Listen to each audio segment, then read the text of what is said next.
I think about the game every day, but you just say I'm wasting my time. I wake, I eat, I work, I come home, I sit at the screen, and I work at the game for 8 more hours, and you just say I'm wasting my time. I read, I study, I calculate, I learn, I train more, I play more, and it's just wasting my time. You call me a nerd, a weirdo, antisocial, but I shrug it all off and train even harder, and you still tell me I'm wasting my time. We have finally made it here, and it's been a very long path to get us all the way here for the MLG Major Championship. It's going to be a big turnaround there. Hits the headshot on Susan House, a 1-on-1. Guardian versus Taco. It may just be destiny.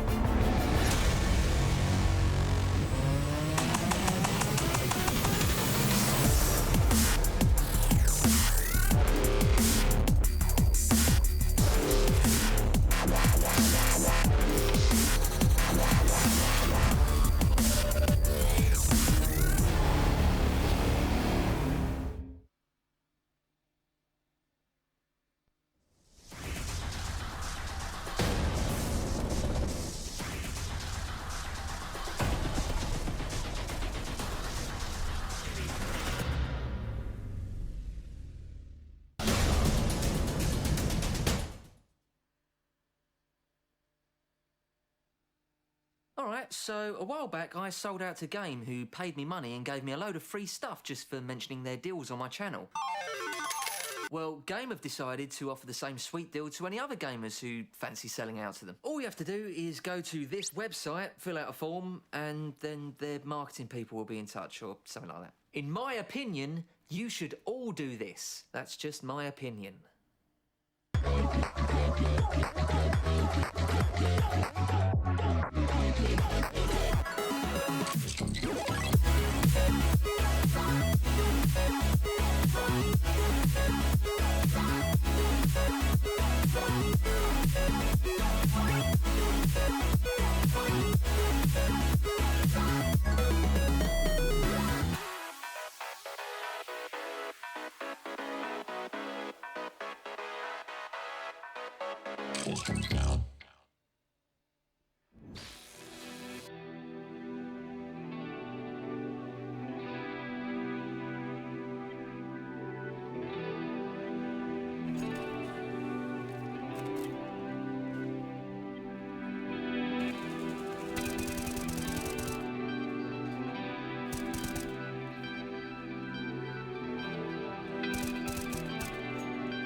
Welcome back, everyone, here to the UK Masters. We're going to be kicking it off with only one game for you today, sadly. We'll get into that in a little bit. Obviously, I'm Hugo. Joining me today is Flakes. How are you doing?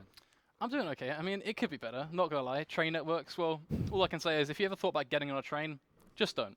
It's just not worth it. Yeah, terrible idea. But as I said, we've only got one matchup. Fish have dropped out, at least for this match, so they won't be attending. So we do have Kaz versus Ufrag to kick things off. We can actually have a look at the schedule so we can see which match we have. As you can see, it's just one. But tomorrow we will have two as per usual, which is going to be okay. So kicking it off, Kaz, Ufrag, what are your expectations for the matchup? It's going to be a pretty bleak one, right? Because with Ufrag, we've been well and truly through the works with them. We've been nice to them. We've kind of let them be them and just kind of hope they do well. Then we've gone full brutal. We've gone to the other side of the table completely and just completely annihilated them when it comes down to critique.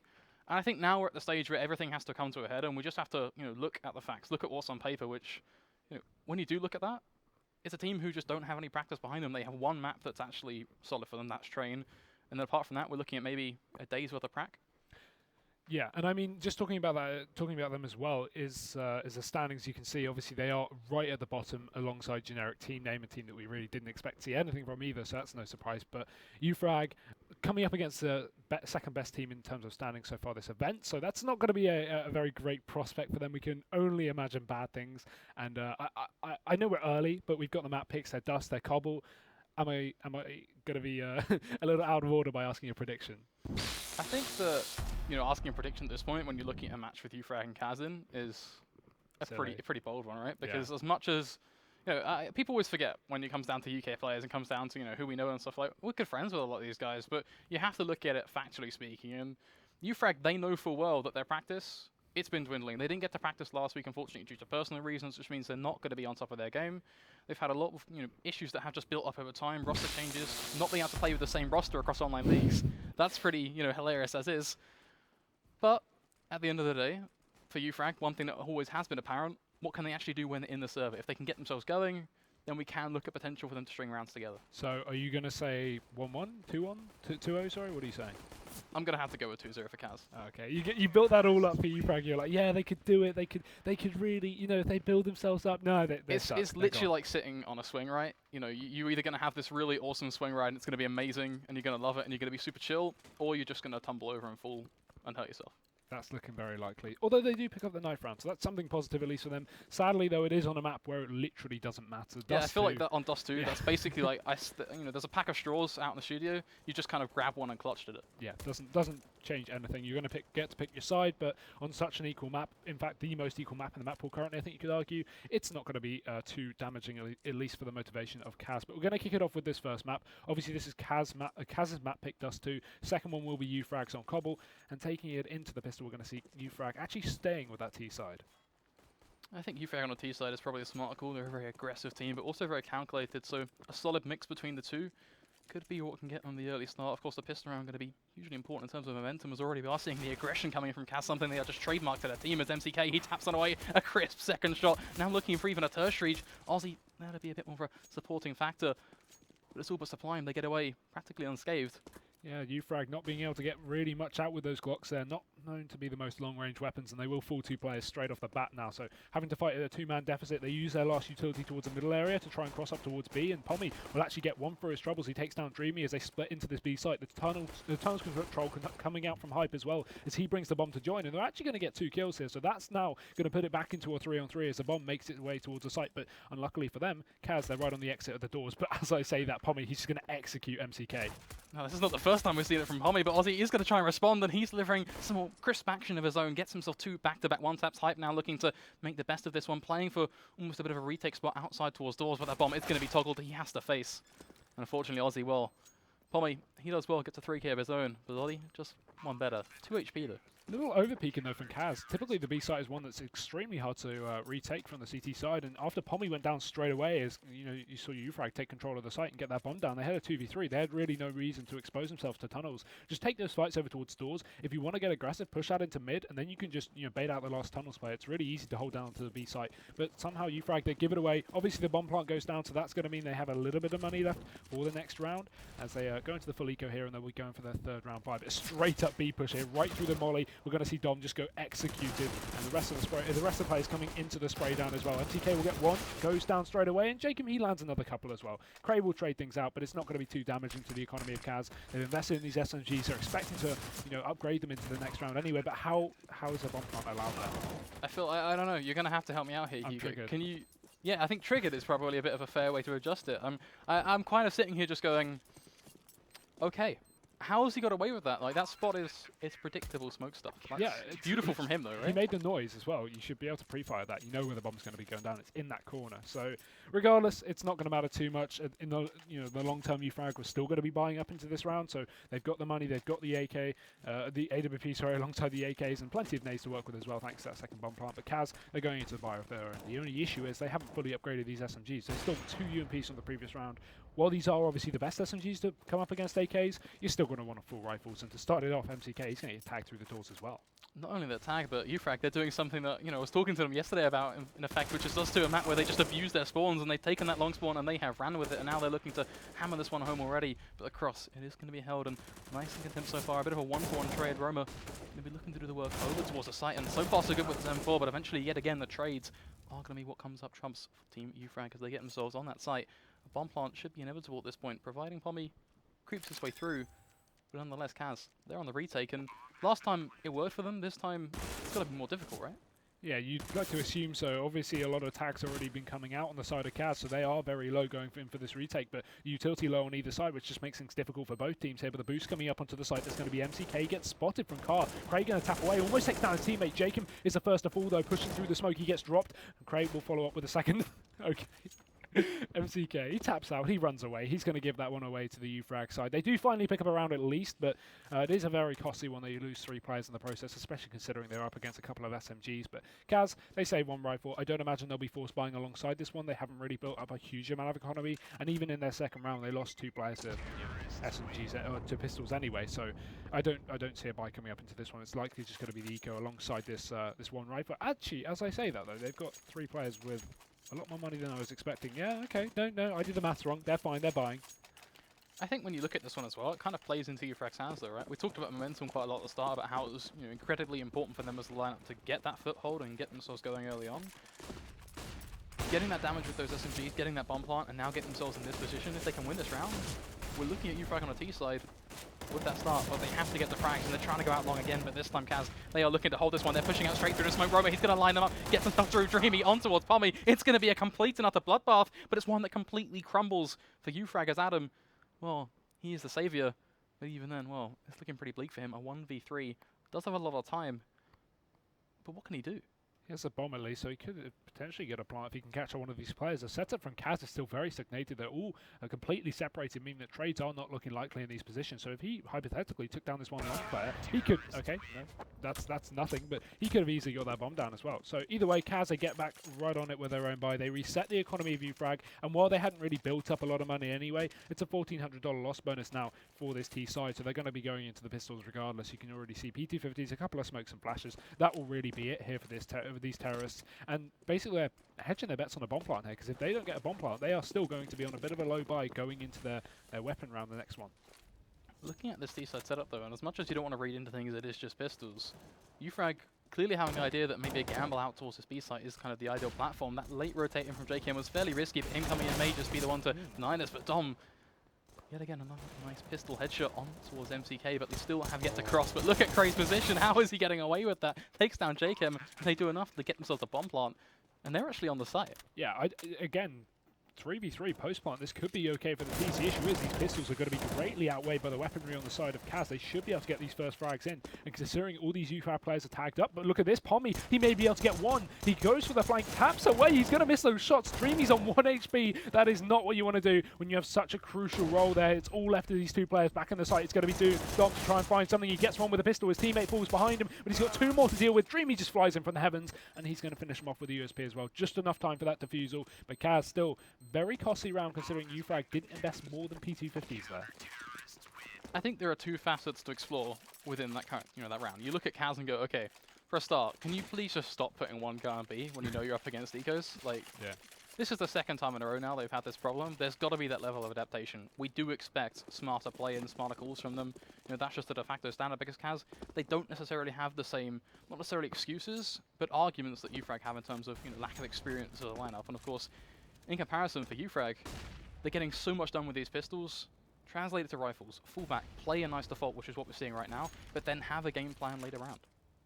Yeah, but now we go into one of the most crucial rounds here because this is really the lost round in terms of money. The team that loses this is going to be in such a dire economical state that they won't be able to buy up, meaning that, you know, this is a really key, impactful one for either side. They want to start getting some rounds on the board in terms of UFrag, and being able to bring it back to a 4-4 this early on would be very good for them, considering they are the underdogs in this matchup and not on their map pick either. So while they do have obviously a lot of weaponry, they have to utilize it correctly. Going out through middle is going to be the name of the game, though. 4 or 3 players pushing out. The bomb still in tunnels. We see this spray through this one from Ozzy. He's not going to connect too much there. Pommy gets tagged, but by and large, they remain relatively unscathed as they push in through this B site. And MCK is going to be holding the front lines. 2 kills for him. Jacob follows up, peeks towards tunnels, but it's Adam to get the drop on him. And now it will be a 2v4 with Adam caught alone in the tunnels. His teammate dropped in middle by Roma, and there's going to be surely nothing he can find in the situation.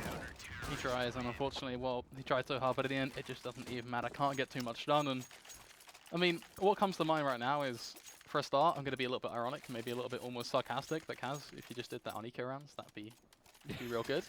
But moving away from sarcasm, you look at their round in a nutshell, it's a solid anchor-based B-site setup. They just wait for the push. They use the information from Ozzy. Oh my God! What the hell, Dreamer? Hello, Pommy and Hype deleted from the map. What? They call it suicide for a reason. Now UFrag are going to crumble, and not only in player numbers, but also in mentality. I think after that kind of start to a round, we are just going to see a bit of an execution go the way of Kaz. And oh, what a disgusting shot down middle there from the CT side. That is not something you see very often, even with the constant suicide pushing that you see from even top teams there. So not the way you want to be heading into your eco, but then again, it was just an eco. So you can kind of wipe that one down. You don't have to really expect too much from it. And UFrag are now going to be on their actual buy here, as we said. So no AWP on their side this time, but they've got the rifles. They've got enough to really get themselves into this round, but it's up against 2 orbs, which makes things a little more difficult here on this T side. Yeah, those orbs as well, just purely off the back, they can look for those picks, which is something Kaz have been doing to relative success so far. Make things just harder for UFrag, but you can't be missing those shots, Jacob. Gonna make things at least a little bit more precarious for himself. We'll walk away on 48 HP, so nothing too crazy just yet, but one... What is this? What? How does Hype throw that? What? I don't even know. So many questions on how does he throw that? How does he get there? Just can we get a how-to guide here, Hype? Just, you know, feel free to hit up your stream or something. Just how to push that, because that is yet again just another ridiculous. Did he move. drop through CT or did he come out middle? I have no idea. That's such a weird round. But either way, a bit of confusion. Nonetheless, we are going to see a bit of a decimation once again. 2 players left on UFrag as they decide to hit him towards this B site. The orb still remains on Jacob, and he's got a bit of cross towards doors in the hands of Ozzy, who's going to push into the open. Gets caught out. Jacob should be able to get one. He does. Adam will fall, but jumping right back in. I'm not too sure what he's doing. Even with the flash of his teammate, a bit unnecessary there. Just wait for your teams to rotate in, and you could potentially pick something up. But Frey, utilising the Molotov he found on the floor, he's going to hear that burn as well. So now Dreamy, his position is going to be telegraphed to the last remaining player of UFrag. But this is very, very clever. Pushing back into the tunnels. Roby's posted up with the AK, and he's going to hit it anyway. But still, that was a nice attempt. I like what Cray had there, because alternatively, if he just went for the standard plant the bomb, you'd be fighting 2 players at once, both coming in through separate angles. But if you push aggressively back into tunnels, you either get a kill there, or get the information, or, you know, as he did, die. But it's still, it's a worthy risk, obviously, compared to the difficulty of trying to hold onto a B site. In fairness to him, at the end of the day, what it comes down to, the ultimate point, it was a game plan. He had a thought process and he tried to execute it. Sometimes they don't necessarily work, but that's better than nothing, right? Which, you know, you look at the start of the rounds for UFrags, and it has been very, very shambolic. When they don't have these quick long spawns or this quick ability just to abuse mid, they struggle.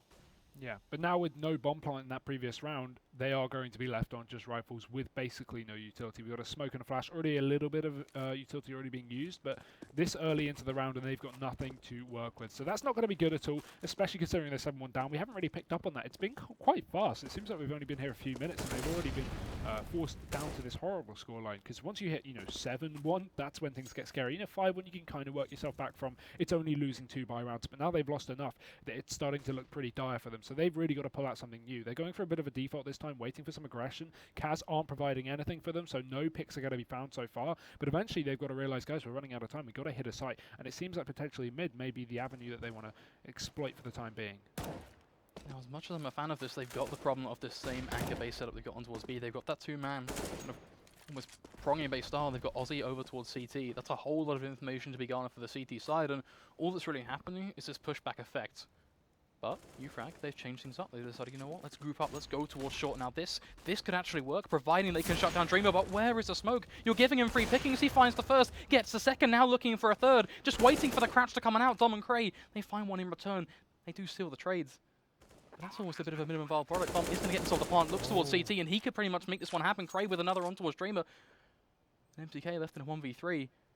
Dom's position on the side proving to be impeccable. Yep, not good at all there for the retake for Kaz. They get caught out before they even get into position for that one. UFrag are going to be able to actually get themselves back on the board with 2 rounds, but still, the Kaz economy is looking pretty good for the time being. 5 in a row is going to have its wonders. They have a full buy coming up, however, this will be their last, assuming they lose this one. So, 1 up, 4 M4s. It's going to be a decent buy for them across the board. No mid picks coming out either way, so we're not going to see a double suicide rush, at least from UFrag. They've learned from their mistakes, but still, the issue is here, we can't see this reset from UFrag. We can't see them lose this round. Otherwise, it is going to be the $1,400 loss bonus once again, but oh no, that's not good. Well, that is complacency at its finest, but Aussie is going to trade it straight back, so this aggression is actually better reward, and now he's looking for a second. He gets it on towards Dom. Free roam, and Adam, well, he's in a nice spot. He's trying to find that trade pick, but there's just not enough room. There's not enough angle left in that spot for him to be able to actually secure that, which means Kaz, they walk away with that advantage. Now they're just going to sit back on their sights, and providing they do follow through, they just shouldn't peek. They should just sit and wait. Yeah, that's kind of how you really play this in this situation. They haven't obviously got any ability to trade, which makes it very, very difficult in terms of getting aggressive, so you'd expect them to hold back, but Jacob giving away his position, maybe there's Molotov bouncing off the other side of the wall, meaning he has to be on that left side as you exit the tunnels. I'm not sure if they're going to look too deep into it, but Pommy seems to have a bit of an inkling as to whereabouts Jacob's position. The Molotov goes out, it doesn't do anything, so now he's going to know he's close, and he actually doesn't check it as well, looks away, but he still gets a kill regardless. Dreamy trades, but Adam's going to drop him back to the dirt, so now it is a 2v2 with the rotations fast in, but look at this, I love this play by Kaz. They're pushing 2 players into tunnels really, really fast, and while they won't catch out any kind of bomb plant, they're still going to be in a great position to retake this site, but still, UFrag have this 1 player in mid, that's Cray, so now they know that Kaz must be retaking through tunnel. Yeah, they have pretty much all the information they can possibly work with, and this AWP Adam is going to be pivotal. The smoke is going to go down. He's looking with the scope, but he misses the shot. He gives it towards Aussie. Cray now, the last man remaining, finds the first, looking for the second, brings it to that ever so daunting 1 versus 1. Throws out a nade. It's going to almost bounce off around the place, almost a bit of panic beginning to kick on in as Roma. Going to peek around the box, toggles the defuse, now looking just dead set up into the air. Cray, he's being safe about this. He peeks. But it's just going to be another headshot on Clever. Well, it certainly is one way to sum it up, and I think very deserving. Yeah, definitely. And once again, we reach this horrible situation for UFrag where their economy just gets forced back down into the ground. At least the bomb plant is going to alleviate some pressure for them, so they can get together a bit of a buy, but you can just already see it's not a perfect one by any means. They've got 2 pistols, they've got like a Lil, an AWP is going to be brought up, but that's glass cannon, and an AK to follow on Pommy. So definitely not what you're really going to write home with, but it's going to be enough to get something done if they can find themselves some picks and maybe grab some early rifles from any CTs. And Cray, he's actually utilising the Tech 9 to its best of its ability, pushing very fast up towards long here. He's going to spot out that first player. Dom will actually land one as well. What is happening? Kaz has thrown away 2 kills already. Dreamy trades, but it's still going to be aggression from Cray to catch out another. It's a 2 versus 4, and Kaz, they've dwindled. UFrag are going to have control of the A site once again. Kaz, they find themselves consistently making mistakes when they're up against these kind of light weaponry. Jacob finds himself that shot on towards right, very snapping. But even then, there's only so much crackling that you can find, and, well, is it even going to be enough? It's a 2v3. They're retaking from short. The Molotov's going to be burning away. They're having to go hard and fast. Well, unfortunately, well, it's going to be a bit of a tough one. MCK going to try and be the man to do it in a bit of a solo act, but I'm just not seeing this. They're both over towards long. The smoke is going to go down, and that does aid, but this crossfire, it should just be simple for you, Frank. They've got 2 AWPs. Yeah, MCK has picked up a kit at least to work with, and the flash is going to be thrown out. However, not connecting very well. Regardless, Adam's hitting the shot right before he gets on that defuse. So UFrag actually picking it up with that force buy. If they didn't get the bomb plant in the previous round, that would have been a very different situation. But now we see the tides have turned. Kaz, they're on an eco of their own. They're onto just pistols here. I wouldn't like to see them forced despite a very good scoreline for the time being. And they are just going to play things safe. A couple of PT50s, that's it. And I'd like to see something maybe a little bit spicy here. Some aggression, something to switch things up that we haven't really seen, as they can, they can kind of throw away this round without really too many expectations. So it would be nice to see something a bit more creative, perhaps. It is going to be Dom to open that first pick on towards Roma.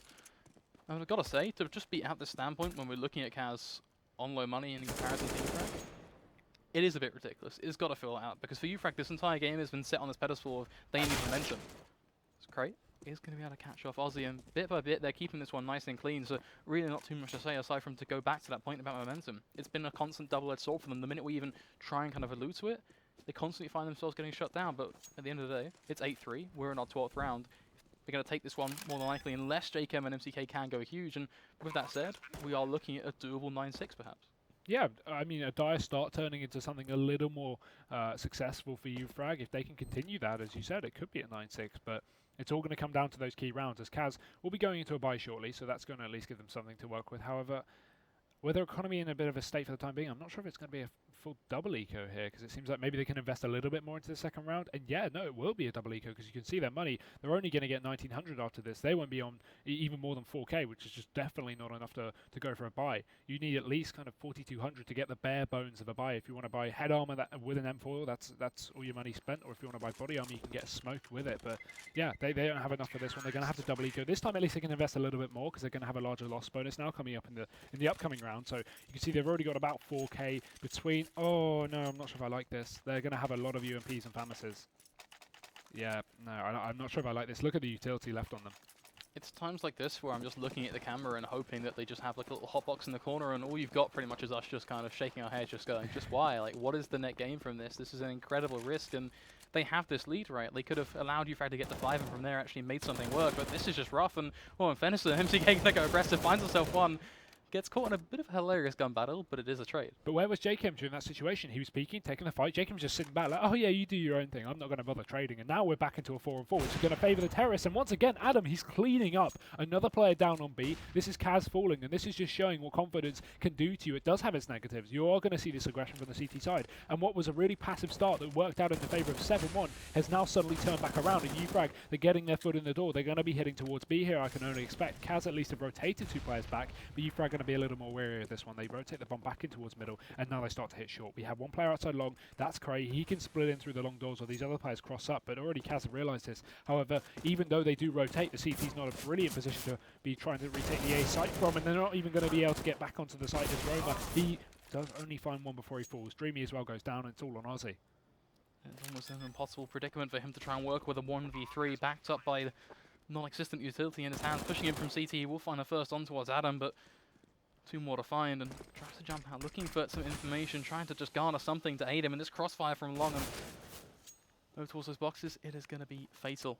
Yeah. Just searching for something, just looking for the light at the end of the tunnel, but unfortunately for Aussie, it's going to be a tough one no matter what. Just turns around, goes to the 180s, but nothing is going to connect. I don't even blame him for going for that one as difficult as it was, because he knows if he loses that round, now they're going to be on another eco. The thing is, if Kaz just double eco, they get their buy on the 3rd round. Now is where we go into the 3rd round, and they are going to be on their eco. So this is just terrible for them. They really had no need to buy up in the previous round, especially with the aggression over towards tunnels. I really did not like it early on from Kaz, and that will be the deficit that they are facing here. You can already see MZK once again. He's going to be the man to be tagged up. They have a couple of PT50s, a couple of Deagles as well, but nothing to really pull out any of these UFrag players. And you can see the complete change of pace in UFrag. Look at their stature now. They're far more passive. They're waiting for this aggression. They know what they're up against, and they've got a little more confidence now, which is what I like to see. They haven't completely thrown this one away after starting off pretty terribly. And looking like a 9-6 or maybe even a 7-8 is looming over their heads. It's worrying when you word it like that, but it's not over just yet, as MCK is going to try doing some damage here and there. And well, does so on towards Dom at least, but one that's easily going to be traded back by Cray. And you talk about that 9-6, it is just so disappointing to go back to that force, because Cavs, they could have ended this one on at max a 10-5 and close it out in that sort of fashion. But now they've opened up that kind of possibility. Jacob going to hold tight, but he's so blind that, oh, he can't see a thing. No, Roma though, he's going to at least get himself an AK to work with. I'd like to see him saving the situation. Unless Dreamy gets a quick kill, which he won't. Now Roma should either just sit in pit and just go for headshots or just save. There's no reason to just push up long here, exposing your whole body when you don't have any body armor. Still, he's going to get himself 1 kill. I mean, they will be buying up pretty lucratively in the next round anyway, so it's understandable, but it would at least allow him to have a few more names for the next. But regardless, Gray's going to finish it off. It's, it's a, potato, because they're going to have a buy regardless. So full M4s, AWP up on Dreamy. He hasn't got any armor, so that's, for example, where the AK could have been saved, so they could at least get him York with the armor, throwing someone else a gun, etc. But this is interesting for UFrag. Double AWP on the T side, a real change. Double AWP has been something we've seen them really use to success in the past on maps such as Train, and albeit does do bit of a different layout, things like that. However, there is still that opportunity just to prime open, get those picks, and a tag on towards Dream.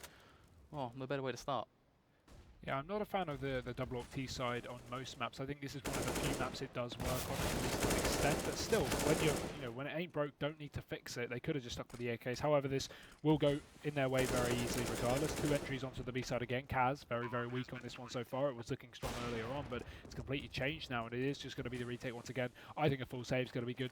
I don't expect to see a 5v3 out of even the top teams. Why would we see it out of these guys? It's going to be very, very difficult. However, they are going to attempt it at least. Cray's going to burn himself, so 1G's up in chat. Not a good start for YouFrag, but still, they have the man advantage. They have all this utility, and you look at how much they have left as well. They haven't even expended all of it. That's going to be another kill. Them May just dunking on Dreamy, and these last 2 players push back to the side to try and make something work. It's going to be unsuccessful. Oh, I just said that they need to save, but I completely forgot we're on the last round of the half, so I mean, UK caster here. At the end of the day, it comes back down to that point of this did not need to get this far. Kaz, they could have stemmed this wound.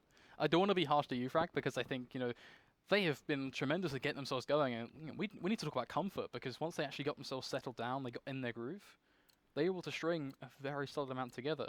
But there is that comparison of Kaz. They had everything playing into their side, and they did let it slip away of just a couple of dodgy decisions. Yeah, that seems to be the case. But we go into the second pistol round here. So let's see if YouFrag can continue this hot streak. We have aggression up short. This time from Pommy. He's going to be able to wield a bit of success. That's 3 kills just straight off the bat. And while a refrag will come out, it's still going to be Kaz to crumble in this one. It's all on Jacob in lower tunnel. USP retreats as he finds a kill onto Adam, but it's going to just be most likely the round for YouFrag unless he can make something magical work. The bomb is dropped in the hands of these CTs. Oh, look at this bait from Dom. He's just sitting towards the back of the site. If he peeks at the right time, he could catch up Jacob. However, on the other hand, oh, okay, doesn't matter. Jacob's going to shoot him in the face, but still, he's got 2 more players to deal with. Just Jacob things is all that's left to be said at this point, as we are just going to be looking at him worming his way in through those tunnels, eventually going to X out over towards that T-spawn. Does have a lot of time to work with now. That is a merit in itself, and you have to bear in mind, this is a 1v2, so this is a doable spot, but that bomb position will make things a little bit more complex as he tries to approach it with some one-taps down through suicide, but it's not really going to bear too many rewards, and that alone gives away his position. YouFrag now know how to hold this one off, but they're getting themselves bent around these curves. But Cray still going to find it nonetheless, and well, let's just talk about Pommy. Yeah, what a massive round for him. We saw Kaz do the exact same thing on their CT pistol of pushing up short, but Pommy makes it a little bit better for their side. So that is going to be something really, really, important for YouFrag in terms of getting them the second pistol round, and now getting them on the upside to win this map as well. Although it's not truly over, Kaz still have their basically a whole T side to go. It's still looking dangerous in the fact that YouFrag are now going to be likely taking the lead here with a possible 10-8 up their sleeve. But let's see how it goes. Kaz are playing very aggressive short play. They've got the Tech 9s. These are going to be great for the close ranges. And Adam's going to fall straight away. But can they follow up against these SMGs and the Thanos? Be a quick and bewildering push. It is going to lead to at least one coming in from the CT side, but it's not going to be enough. That push, well, that does some pretty damn sweet rewards. Molotov is going to go down looking to force them off the site, but just look at the HP hype on 4. Dom, yes, he's intact on 100, but you're asking one man to act in the power of 3. However, he's going to at least find the first. Hype is going to fall punished by that Tech 9.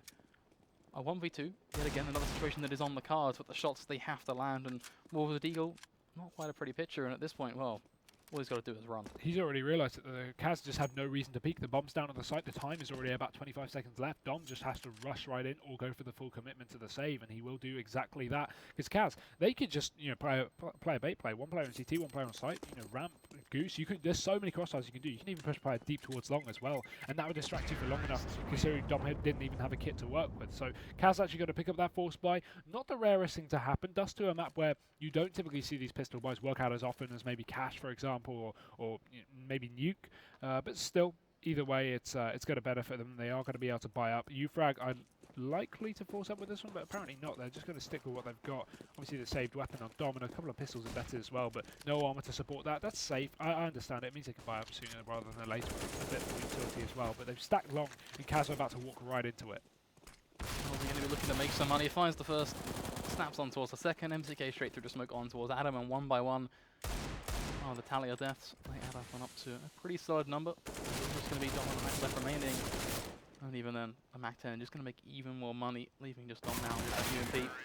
He's next in line on the chopping block. And in terms of saving, just an interesting point to splice on in is the fact that YouFrag as a team, well, Adam as a leader, he's known for saving.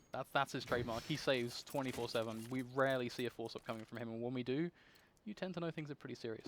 Yeah, but they're going into their buy now. They've got all the rifles here, so something at least on the plus side. But Kaz, they've kept an SMG, they kept Thanos. Not the worst weaponry to work with, but still, let's see how it bears out. They are going to go once again for this fast long control. This time up against a little more weaponry than usual, and a triple stack from Ufrag as well. They've got a bit more short control as Cray gets aggressive, trying to spot out enemy Kaz players trying to split onto this site, but instead, with all this aggression towards long, this could be really interesting. If Ufrag commit to this, and if they get really ballsy and push down into middle, they could flank out this long play, but apparently they're just going to play safe, which I do understand here, because I would criticise it if they pushed and then died, but, you know, double standards either way. But Kaz, they're just holding out for long for the time being. They're waiting for Ufrag to make the next play, or if that doesn't happen in the next few seconds, they will be smoking their way into CT and making their cross. Ufrag just going to be sitting around through that smoke. That cross is going to begin, and it's going to be a pretty momentous one at that. But what can hold them back? What is going to be those breaks on this train? Is this going to be Adam to find it first? So this one is by no means clear cut. The bomb is going down, but the Seeds, they are quite peaking. Cray really the only one to swing on out, tries to punish Aussie, and will at least make that one happen. But just look at this CT side. They're sitting tight. They're not facing. They're waiting for the rest of the team from CT. Smart stuff. There's so many players left to retake as well. It's going to be so difficult to hold all these angles. And they were just pushing twofold. Dom's going to be taken down one, Dreamy dropped, and just as I say it, everyone else just gets completely eliminated. It's Kaz to fall in this one. Ufrag pick up their 9th round. And while a lot of the players are tagged up here on the CT side, they are going to just make it out by the skin of their teeth. So that will be 9 rounds secured here for the CT side. It's looking very back and forth. We came into this matchup, at least you were saying, and I was agreeing, that this was likely going to be a 2-0. Not so much a stomp, but a very clear-cut match for Kaz. And apparently this is not turning out to be the case, especially on their own map pick. They seem to be having a few struggles of their own. Yeah, what's resonating with me right now is the closing out ability for Ufrag, because as much as they're not ahead, they have had a lot of 16-14s throughout the UK Masters, which means that you do have to look towards, okay, can they actually make this happen? Can they succeed their limits? And a big way of doing that is to pick up this next round, which is, you know, pretty damn important, because not only for them it levels that scoreline, but the economics in play behind it, also pretty key. Let's see what they can do with this one, though. Obviously, both teams are a fairly considerable buy. There's no team really too weak here, and the utility is going to be at least okay to hold off and both attack each site. So Kaz going to be setting up towards short. They have a bit of a default setup, you know, tunnels, long control, waiting for any aggression from Ufrag. But I like how safe Ufrag are playing this. This is similar, at least, to how Kaz were playing it on the first half.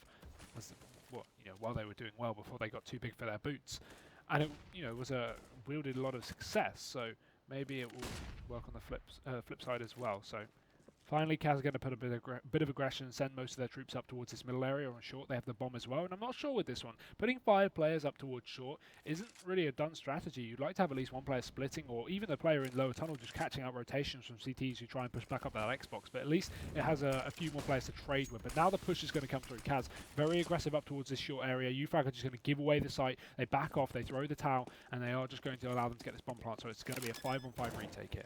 The lack of control of Kaz over towards long, though, is going to be very, very daunting. You just look at these positions, Ufrag, they have to well and truly smother. It comes down to Kaz having to almost retake through short now to give themselves that vector of attack, and in the meanwhile, they're going to be pushed in from behind as Cray already beginning to make those ever so important steps. We are going to see a bit of a CT drop come into place. Cray going to find one, Aussie going to respond, MCK is heading on towards Pommy, but Cray and Hype, they will combine, but Jacob and Roma, yet again, they're going to up the ante, leaving Hype now. The man towards CT, the man we hyped up. Well, he's going to be ended yet again by Jacob. Fairly easy stuff there for Kaz. They actually make it work with 2 players left, and Ufrag, their money, it's not good. I almost expect to see a falls at this point, but I really wouldn't agree with it. They've got 2 players on good enough money to buy, but the rest of them not looking good at all. They can invest a little bit. Yeah, you can pull out a scout, deagle armor. You have that money to go for a light investment, but the rest of the players are going to mainly go on this eco here. So bit of a fast control from Romu, pushes out long. He's going to be able to catch out Pommy as well. So it's likely going to be a bit of a spray down, I can only imagine, as we can see on our screens. It's just going to be 1 kill found from Cray with a deagle, but that will probably be it. Despite Dom having a scout, they should be able to take him down here in CT. Yeah, should be a fairly simple task. Unfortunately, we've had to witness a bit of a bloodbath, not quite PG-13, not quite what we were hoping to see, right? Because unfortunately it is, well, brutality at its finest. Hopefully we can see a little bit of role reversal at least, and Dom, he's going to live up to the hype somewhat with this scout, going for even just a little bit more to his play as he just spams through that smoke, but it's going to be a bit tough. They know he's there. Tunnel vision in towards the CT spot, upgrades to a rifle now. That smoke, he can run to the hills. This is actually a net game for him. Yeah, so save at least coming out one positive thing for him alongside a kill, but Kaz, they are going to be chasing this.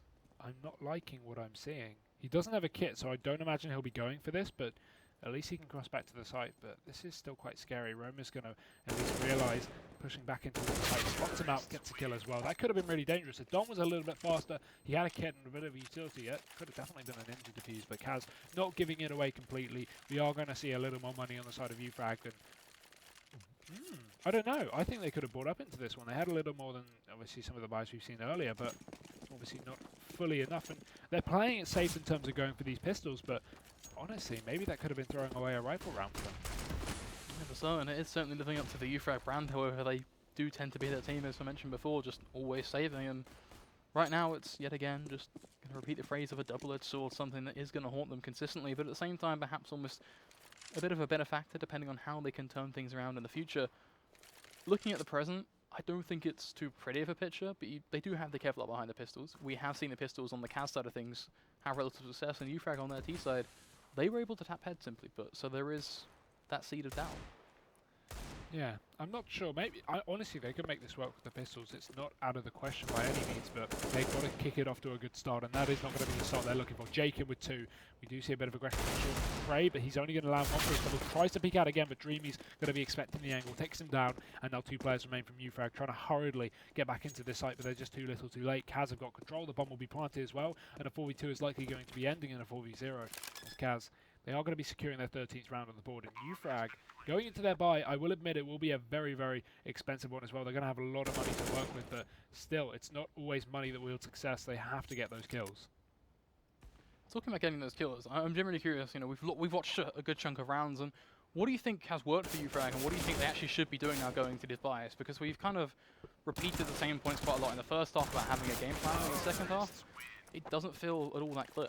I mean, honestly, you say, you know, what's worked for Ufrag, and while I was kind of singing their praises in the first half, we look into the CT half, they've had 2 rounds. You can't really say too much has worked for them. They picked up the pistol and they've taken a buy round. That is literally it. Well, and you look at the way they picked up the pistol, arguably an individual play. Yeah, and again, you can't resort to individual plays every single time to win rounds. You need to have that team factor. You can't just have one player stepping up. I mean, we've seen Zantares, for example, just picking a random name up who's a star player for his team, and you know, that can wield some success in the short term, but you can't just have Pommy getting a triple kill on the pistol to secure you every single round. It's not going to work. But yeah, Ufrag, they picked up 2 rounds. They've even lost the second round to a force buy. So far, I wouldn't even say too much has gone well for them on the CT half. If anything at all, and so far, they go for a bit of an aggressive short-based hold. They don't get themselves the pick off the back of Adam, just not quite landing the shot, and eventually they get punished. Kaz, they go on the counter-aggressive front. They take down Pommy, and from there, it gives them that ability to go, okay, you know what, we're confident. Let's push up through short. Let's get ourselves some sort of control, and this is almost them kind of just teetering on the edge. They're not quite making the jump, but they're making Ufrag kind of go, okay, well, they could do this. This is something that can potentially happen, which means we're starting to see the concern over towards that B site. They don't quite know, okay, should I sit between doors? Should I start heading towards mid? Kaz, if they change things up, no matter even if they just push short or do whatever, this could be beautiful either way, and they are just going to push on through, drop down into CT, will take plays. Adam's going to miss just another shot with the AWP, and, well, that is one of those ones that you really have just got to hit to pray over towards long. Is going to at least find himself one, but, well, this is going to be enough. A retake back on the table. You're really going to win those. Ufrag, they've thrown it away. That was all down off the back of Adam missing that key shot. Obviously, the pressure getting to him now, and while we will see Dom at least make a bit of impact on the economy of Kaz, it's still going to be 2 players remaining and enough Molotovs to hold him off for the remaining of the round time. So Dom will be, once again, as we have deja vu here, saving into this 2v1. But honestly, if Adam hit that shot, he could have rebeat back up to ramp. He could have followed up with a second kill, equalized it. Even after he goes down, that's going to be a 3v3. So Ufrag, they really did have good prospects into that push on the site, despite only having 1 player to defend. But a key shot, and may I say, a rather easy shot, kind of fluked there by Adam. That will cost them the round, and maybe even the map here as Kaz. They're going to round up to 14. Unfortunately, if I'm honest as well, you talk about, you know, those simple shots. It has been a bit of an occurrence, to be honest. You know, no disrespect at all to Adam, but he's just not necessarily been hitting the shots with the ADP in this matchup. He's had a couple of nice, you know, flare-based ones here and there, but that doesn't tot up to actually having an impact with the AWP. No, he's down 9 in 18 right now alongside Hype. Not a great score considering Cray, if you look at him, it's specifically, he's 25 and 15. He's doing very well, whereas having a little bit more of the anchors of the team, you know, this is typical. I don't think you go a game ever where you see everyone doing consistently well on an equal scoreline or a losing scoreline. You're going to have outstanding players going above and beyond, whereas some players are lacking a little bit behind. So it is to be expected, but to have it on your AWPer as well, that's not really the kind of player you want to have underperforming. Yeah, on Dust too. It's not the kind of player you're going to want to have underperforming, considering they're already, you know, almost at the bottom of the standings of the UK Masters so far. So not great for them, but regardless, they're going to be calling out a pause. I think a little bit too late here. Obviously, it is 14 tonight. It's getting very, very close to Kaz to just pick up the map. They only really need one more round, because if you look into UFrag investing into this one, say they lose this, that's going to be 15-9, and then UFrag are going to have no money. So it's likely going to just be a closeout from Kaz. It's a shame though, right? I think I do want to look at this with the positive light on towards UFrag and go, okay, there is that genuine potential for them to actually have, you know, done something in this matchup. They showed they had the ability, and then within just a couple of rounds here and there, well, it all turned to a bit of a crumbling mess. And well, now we are back into things, so we can see the conclusion to this. 24th round at that. Yeah, and if we could get X-ray back, that'd be lovely. Casual prod. So we can see. So you can see at least where everyone is. It makes it a lot harder. You don't realise till you're actually doing it. No X-ray is going to make the cast very difficult. Thank you. That's good. Regardless, the last-ditch effort for UFrag and Kaz, they're going to be setting up for something they haven't really tried so much. They're heading towards B with all 5 players, not even a mid-split. Hype is going to have to go pretty huge here, considering he is alone on the site, and he's waiting for the first peek. The flash is going to go out. He will get himself one kill, tries to follow up. Bit of damage, but that's going to be him going down. And 1-for-1 going to favour these terrorists, but Dom flashes himself back in. Nice work there. He gets one, and he backs out safely. That's important. He needs to stay alive, allow his teammates to be in this man advantage situation for the retake. And Adam, he's going to double down as well. Takes down Aussie, and now Kaz. Well, they will get the spawn plant at least in their favour, but it's going to be a man advantage. Double down here for UFrag as they come in for the retake. Hit it towards Tunnels, is just missing the shots, almost going for a bit of a collateral there, just tapping away with a deagle. Pommy, he's going to get knocked down to just 13 HP, but it leaves Jacob nonetheless in yet again a bit of a spot, and he's just going to be ended quick and decisively by Dom. And well, we talked about UFrag, we talked about there being that light. Well, hey, they bring it back at least one more time, but is it a fading candle? Be honest with me here. Do you see a chance for them? This is what I call consolation rounds. I mean, they picked up 3 this half so far. Yeah, they can get some rounds, but look at the money on Kaz. They're going to have to win 2 more in a row, really, too. Or, no, actually, they could just pick up this one and force them into eco. But by and large, I mean, 14-10. It's not looking bright for UFrag, despite the more close scoreline. But again, these rounds were all picked up in the first half, and it's not carrying over too well. However, I feel like if they pick up this buy round, things could turn on their heads a little bit. They could bring this one back, but it's all going to be down to this buy round before I make any early assumptions. However, I do still feel like this map is residing heavily in the favour of Kaz. And again, UFrag kind of coming down to that individual performance in the previous round, picking up Dom, getting those 2 kills was pretty important. But at least they do kick it off on the right foot. Adam's going to be utilising that AWP that we kind of mentioned he wasn't performing too well with. He's finally going to start things off and take down Aussie.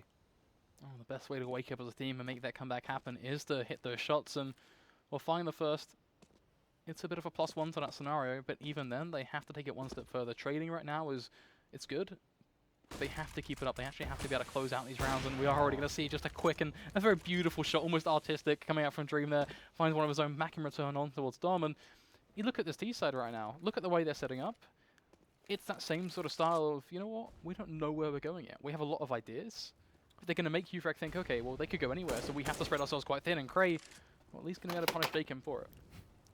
Look at Pommy's aggression, though. He's pushed up all the way towards the top of mid, out through long, so he's getting a lot of information from this. He can spot if there are any players towards short, and he knows there's no one there, at least if he commits to the angle, but they haven't fully realised this is a B-take. However, the flash in the smoke's going to give that one away. Adam catching out one through the edge of the smoke. FCK will be dropped. Roma, elevated position, catching another, but Hype does trade things out through the doors, and now it's all going to be on Dream. He has 30 seconds left. He does have the bomb control at least, but there's so many CTs pushing themselves back into the site. He still thinks there's someone here, and he's going to be clearing out all these angles, not expecting Hype to come from the position that he is. And finally, bomb going to be committed. Very important. You want this money for the loss bonus to be combined. Obviously, so you have a little more to go for the buy in the next round. He will throw up on Molotov to at least deny a bit of a push to the door. So that's one of the 3 angles going to be cancelled out. But he has so many players pushing. There's just nothing he can do. Hype, bit of BM, but he clears it up. It will be 11 rounds for UFrag. And now the money on Kaz. Well, that's going to be interesting to have a look at. Yeah, this is yet again that role reversal. The minute we talk about conclusion, we talk about consolation rounds, we are starting to see a string. We're starting to see something form together. And you talk about economy, you were right with your original impressions. It's going to take more than just 1 or 2 for them to really hammer down through Kaz. But 14-11, we are beginning to get there. However, yet again, it's Kaz. a team who can just pick things up. If they just, one of their players go huge right now, if we see Roma just tap on away with this rifle, they get to 15, and from there, well... Yeah, there's a game. As soon as UFrag start losing rounds, that's when their economy just goes to the dirt, and they're going to not only lose money, but also confidence. At least they have a bit of a bank built up, so UFrag are going to be able to buy up if they lose this one, but still, at the end of the day, Kaz are ever so close to this impending doom here on the side of UFrag. However, again, as soon as UFrag falls Kaz to an eco, that's where things get more difficult. So we may potentially see that come into a more close scoreline. You know, this is still fairly contestable either way, so I'm not going to count out UFrag by any means, but again, I'm just echoing like a broken record. Kaz really are leading this one to a heavy extent in terms of the actual rounds gained on this half. Yeah, we certainly have written a very extensive narrative on what could happen, what we think is going to take place, and thrown in a whole bunch of opinions too, and by all means I am in full agreement. But let's look at what's actually going to happen now, as we are well and truly in the present at 55 seconds, a clock that is going to keep on ticking, and it's going to stop for no man at all. Which means that Kaz, they do have to begin to get a move on. We are looking at a bit of repetition. They're grouping up back towards short. Yeah, I like this. Very, very fast at least. They have one player pushing out a mid to create a distraction for a bit of a mid to B, so these speed players don't rotate too early, but now it's all going to be given away. You can already see Hype and Cray combining. 2 kills for Hype, 1 for Cray. He's going to try and get a double as well, but Hype will turn it into 3. And just to pick up on what happened that round, that was quite interesting to see the reaction from UFrag. And Kaz have obviously been repeating strategy, so they set up for that short take. They pushed all their players up, and typically you'd see, obviously, sorry, just to clarify, they threw down the mid to B. So to give a bit of an impression it was a mid to B. It's not a long-lasting statement, but at least UFrag, for the time being, for a few more seconds, is going to be delayed on that rotation until they realise, oh wait, it's not a B take, it's a short take. But because they've done that one before, and they pushed one player out of mid, straight off the bat, we saw this mid to B smoke come down. Cray throws a Molotov towards short, just in case it is that fake on mid, and they are actually hitting short. And that just shows, when you repeat the same strategy multiple times, the CTs are going to adapt, they're going to be more aware of it, and that's why UFrag won the round, because Cray was aware that this was going to be a short take, despite them throwing down that mid to B smoke, which will give a completely different impression otherwise. And as I said, the eco coming in, UFrag cleaning up, and now Kaz, they're back down to what may even be their last chance to finally close it out with 15 rounds or 16 rounds here on this T side. Well, certainly going to be interesting for me is if we get to that 16-14 market, just because of how predominant that has been for UFrag. Of course, in terms of what we expect to see from the T side, well, we don't need to expect anything. We already know they're giving us some pretty strong hints at this point as they barrage their way out through long. It's going to be a 4-man based attack. They've got a lurker over towards tunnels. Now, for me, it is a lot of pressure on towards Roma, because if he can actually succeed in this spot, punish on towards Dom, maybe even try and bait out a bit of response from Pommy, he drags the eyes away from that short spot, from that long spot, and actually makes things a little bit more workable for the rest of his team.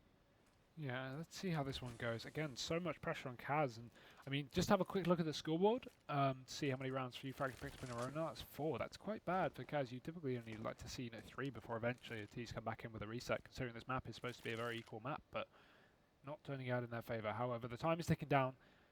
I'm not too sure what the point of this is, if they're just holding to see if UFrag are going to repick long, or if they're trying to at least come up with a decision on how they want to play this.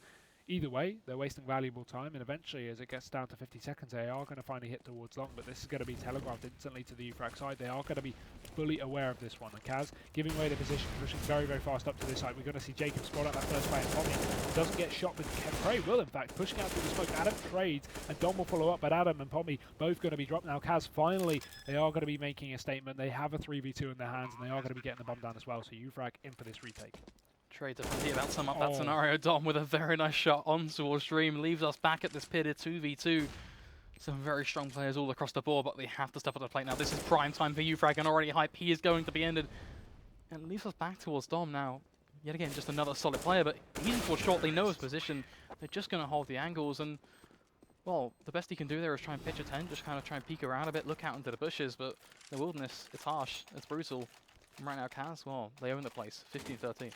Yeah, not good at all for UFrag. They had such a nice streak coming back into this, and while it isn't being completely thwarted just yet, as they can still go for their buy, it's just 1 round away from that having been done. UFrag need 2 more to get themselves into overtime, but Kaz, they've got that confidence. They're going to be going for a very fast take. No warp in their hands this time, just pure rifles. They're going to be rushing up long. Pommy, he's going to be the first to fall. We have to see a rebuttal here from Cray. If he doesn't find himself 1, this is going to be very, very dire here. And even so, if he only finds 1, it could be even worse. So Jacob pushing out, going to catch him out there through the smoke, even though he's blinded. He finds himself Cray, but Hype does trade things out. It's going to be the control over to the A side for Dream. He's going to make a mastery of the UFrag players here. Again, cleaned up by MCK. It will be Kaz to pick up that first map, and what a decimation on that final round. That's a show what eventually, after losing so many rounds in a row, the mental game that comes back after winning was. Kaz are going to get themselves to 15, and then boom, straight away, back up to 16. That will be the first map concluded. Yeah, overall a very, I gotta say, interesting display of Counter-Strike, right? Because there are a lot of things that we were talking about that we didn't expect to see. UFrag certainly playing a bit more lively than what we've seen in the past, so I do, commend them in that regard. Repetition proving to be a bit of a hot topic in itself as well. That was Kaz's almost punishing side in the second portion, which just they kept doing the same thing over and over again. And no matter the team, if someone does the same mid split every time, you begin to kind of go, okay, this isn't a fake. Yeah, a bit of a messy map so far, though, from Kaz, at least on their second half. They really did take time to get going, but regardless, that is going to be the first map concluded. At the end of the day, they pick it up, so that's going to be 1 out of the 2 maps in this best of 2 done for Kaz, and obviously Cobble is going to be following up next. That is going to be the map pick of UFrag, so potentially they could bring this one back with a win. However, before that, we're going to be going for a short break. We will be back with the second map in just a few minutes for you guys. I think about the game every day, but you just say I'm wasting my time. I wake, I eat, I work, I come home, I sit at the screen, and I work at the game for 8 more hours, and you just say I'm wasting my time. I read, I study, I calculate, I learn, I train more, I play more, and it's just wasting my time. You call me a nerd, a weirdo, antisocial, but I shrug it all off and train even harder, and you still tell me I'm wasting my time. We have finally made it here, and it's been a very long path to get us all the way here for the MLG Major Championship. It's going to be a big turnaround there. Hits the echelon, suits it down to 1-on-1. Guardian versus Taco. They made it.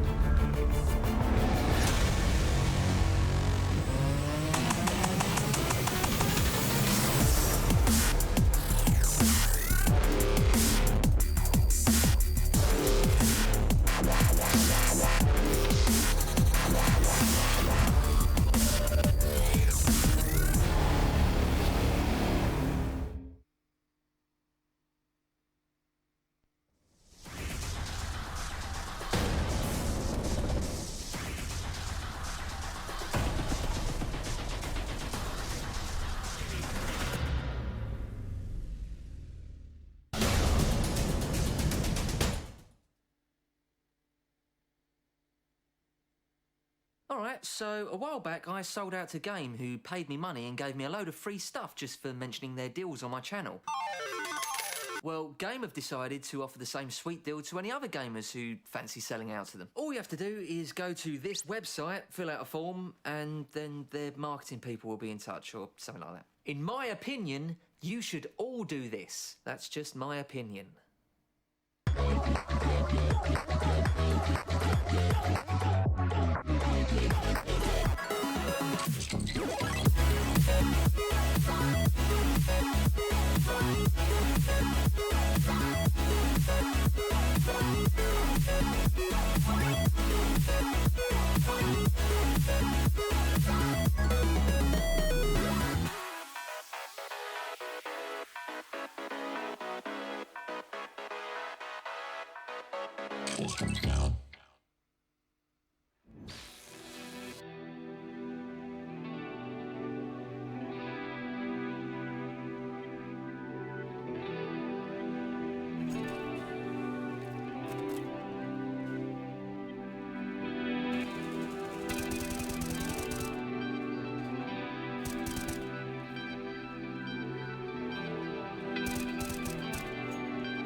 Hello and welcome back to the UK Masters. Of course, it has been a pretty interesting way to approach this map. Of course, Cobblestone, Ufreg's map pick. We know that as a team they are better on Cobblestone, but when we talk about being better, what we're really saying is, okay, they've played about a day's worth of it. Great. Okay. Good analysis. Just gonna say it how it is. I Yeah. think that they're a good team when it comes down to actually having practice. Adam's a leader that I will always resound as a guy. If you give him a lineup and you give him a year, then we can start to see some serious results happen. It's been proven with past rosters. But off of what we've seen in the first map, off of what we've seen throughout the entirety of the UK Masters, you know, I had to double check the facts in between the maps just to really confirm, but I think aside from one map and aside from, of course, the previous one we just witnessed, a 16-13, nearly every other result they've played has been them on the losing side of a 16-14. That's really disheartening as well. It is. That's emotional. But we are going into Cobble now, so the second map, and actually the last map of the night, which is a bit weird coming here for 2 maps and then, you know, saying bye. But don't just love it, right? I mean, it's a nice, like, hearty atmosphere. It's like I get warmed up and then, like, okay, we're done for tonight. Yeah. Oh, okay, we just need some more smooth wall banks, like, straight through. Oh my god, straight in wall. disgusting. Don't. Triggered. But yeah, this is the second map. So obviously we have 2 more tomorrow, or 2 more matches tomorrow, not 2 more maps. And we are going into the 9th round. So as you mentioned, Ufrag's map pick, maybe a chance for them to come back with something interesting at least. After a bit of a weird first map, maybe they can do so. I'm not entirely sure. I'd rather just see what happens before I make any solid predictions. But I mean, in terms of just prediction, like just straight up predictions, are you still sticking with your 2-0 for Kaz? I think I am going to, and I think as much as I want to, we could reel off the entire like speech about why we think that's going to be the case, but we've basically covered that throughout the entirety of the last map, right? Like it was the same sort of, you know, the style always came down to, are they going to be able to get momentum? Can they find that foothold? Are they going to be able to search through the snow and actually make something stick? And it has been that sort of iffy question. Now, again, Cobblestone, especially with them starting on what seems to be the T side, this is pretty much the best case scenario for them. They have everything they need to make this one happen. But, you know, you look at the future, say they get to 14-14, are they going to be able to close it out? Let alone talking about those pistol rounds, because the pistol rounds have been individual players. Pommy just delivering 3K and 4Ks out of nowhere. Yeah. Well, let's see. I'm going to have to agree with you on that one, at least, and Kaz picking this one up. But we go into the pistol round regardless. Kaz on that CT side, Ufrag on their T side, and kicking it straight off. Looking at the buys, we have Ufrag with a bit of utility, mainly armor, and Kaz, very similar situation. They've got a CZ up on Aussie, a kit on Roma. Nothing too special here. We are going to see a bit of control outside of B for Ufrag, or 1 player outside of A. So just a bit of a rotation holder or a late splitter back into this site. But it's seeming like B is going to be the choice for them for the time being. Ufrag are pretty much a ticking time bomb at this point. They are just waiting to pop off in a pretty humongous fashion as they go spiraling out through drop zone. They find themselves there first. But Dream, he's going to respond, find himself 2 for his troubles, looking for a 3rd. They get the information now. That alone in itself is going to be devastating because, yes, Ufrag, they have themselves an opportunity, but they are just going to be ended quick and almost smoothly at this point as Cray tries to turn back around in towards mid. But that information alone pretty much crushes them. Interestingly enough, going for that split into the A site, you usually want to see that with 2 players pushing up the ramp, but it worked out very well for them, at least in getting back into that site. However, Kaz, very, very fast before they could even get that bomb down, just denied them. So round will be going to the CT side. Ufrag not investing in anything here, so just sticking with these pistols, despite obviously, you know, not getting the bomb down. However, they are going to be going for, once again, a bit of a fast B play. This time, again, it's a drop down. Oh, no. Going to be going down alongside the HE. It's done a huge amount of damage. Roma, oh, money, boys. We've got the $1,800 in the bag, straight off the bat. What a cleanup we see from Kaz. That right there is a lesson on how to run into a frag grenade. Yeah, not something you can really account for, but something you kind of had to expect. Yeah, it's you know, by all means, no flame on Ufrag for letting that happen. That's massive flame on Ufrag, all their fault. But that nade was, it was both well timed and somewhat predictable, but at the end of the day, still a perfect nade nonetheless. And it's a risk reward. They had full Glocks. I'm not even going to blame them for going for something as stupid as that. Just try it at the end of the day. If it works, it works. If it doesn't, it is just Glocks. Now, not so much that effect. If they go, you know, zerging out of the place, we are going to be a little bit more upset, and we are going to, you know, try and just pull them back a little bit because we want to see something much more planned out. And at least so far, so good. Yeah, lots of utility at least on the CT side. Still, they have got these some Molotovs, not so much CHGs to deny any entry back into drop down, but Kaz, they are going to be giving away control as Ufrag put a bit of pressure down towards B. They're going to move a couple of players up towards this long area, 2 in drop down as well. And again, the same setup for the pistol round, but this time a little more emphasis over on B long. So it's looking this time a little bit more like an actual B split and not just a split into this A site through the drop down. But Roma, he's going to be set up once again with his trusty MP9. This time walking into the grasp of Hype, who's going to be able to kick things off with a kill for the T side. However, can Kaz trade things out? You can already see Aussie getting aggressive to try and do so, but in the meantime, Ufrag, they're pushing their way up towards the battle. Dreamy is in position, but he doesn't find anything there. Aussie, he needs to follow up, and he will do so. MCK as well in middle, he gets one, so it's back down to a 3v3, but the HP is very low on the side of Kaz. A lot of pressure going to be on towards Jacob's shoulders right now, as he pretty much needs to step up to the plate and find himself a pick. If he can secure that at minimum, then he opens up the possibilities for the rest of his teammates, as they are coming from a pretty much all singular base position. It's all from doors. They have got that lurker over towards block, but how much is he actually going to do? He has been almost certainly spotted at this point. They know he's going to be there. They're spraying on through the smoke. Stom going to peek on down and just end it. Right a shot to the cranium.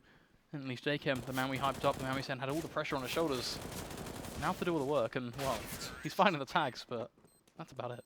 Yeah, Pommy and Adam both put down to a very low HP there, but Ufrag are going to kick it off with a round at the end of the day, and that's what's important. However, Kaz, obviously the thing is you got to look into that round, as they had a lot of saved SMGs. They still had those MP9s as UMPs, so not the best weaponry to fight back with. And now they actually go for a proper buy. Aside from the fact that Roma's got himself an MP7, because obviously not having enough money, but the rest of them, they've got the AWP, they've got triple M4 buy. It's looking a lot better than previous, and Ufrag still on these Galils as well, so a little bit weaker. Again, nothing really to be too scared of, but he is, Dreamy, just jumping straight up towards the drop down. Going to take down Hype and just run away as well. So Ufrag throwing a counter nade, but it won't land anything here because Roma is going to be alone here and drop down. Already the rotation come out from Kaz, and they're just playing a lot more passive after finding that first pick. At the end of the day, the way I look at that is just why not? Confidence, it's paramount in Counter-Strike. If you feel like you're going to hit the shot, you have a much better chance of hitting it than if you go into going, you know what, this is crazy, never going to work. Of course, glancing over towards long, we are seeing a bit of a peak here and there. It's just, you know, trying to get a bit of control from Kray's point of view. For the rest of the team, of course, they're just getting these smokes set up now. I like this, but you've got to protect for the fact that Aussie gets 3 peaks, and, well, he's just going to punish them. An easy headshot on towards Dom. Kray still peeking out over towards long, but look at this crossfire. He can find the first, but we should really be seeing a trade. He's going to push and just not check the corner. Yeah. Very aggressive position for Jacob. A very interesting setup you don't see very typical, but still, it's going to work out for Kaz. And now Ufrag left with just 2 players heading towards the A site. Jacob's already pushed up. He's going to catch Adam with his pants down as Pommy is left alone. Does manage to refrag one and actually have control of the bomb as well as he changes out his weapon for a more upgraded one, but still the flank coming out into middle. Yes, players pushing out from the A site. Aussie's going to clean them up. Kaz, they take another one on the board, and that's going to be a 3-1 now. So Ufrag, their money is looking pretty dire. They have 2 players who have almost enough to buy, at least Pommy does, but Adam just outside of it, and the rest of them not enough at all. So this will just be the eco or maybe a light investment from a couple of the players, and that is all we're going to see. So, yeah, a couple of pistols, bit of flashbang as well. Probably just to get them straight to drop down. That will be it. I do want to slice in a comment on kind of how this fraag was found. You have to look towards the CT side and go, every position they held and every position that netted them a frag in that previous round, Ufrag did not expect at all. Every time it was just a pick being found with no real response. That is true.